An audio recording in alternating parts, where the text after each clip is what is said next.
Hello guys, I want to quickly show you how to download the new version of DaVinci Resolve and the old version. Without wasting much of your time, let's jump right in. Open your Google Chrome.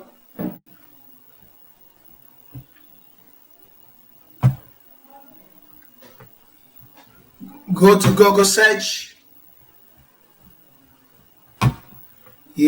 Type in get into PC. Alright, it's already pop up in the front page. Alright, go to download latest software 2020. Alright, so this is what all you gotta do. You type in DaVinci Resolve. So it's already there. Type in DaVinci Resolve on the side, so you get all the latest version here. You can see it. See what I'm saying? DaVinci Resolve Studio 17, DaVinci Resolve. You get all the version in this site.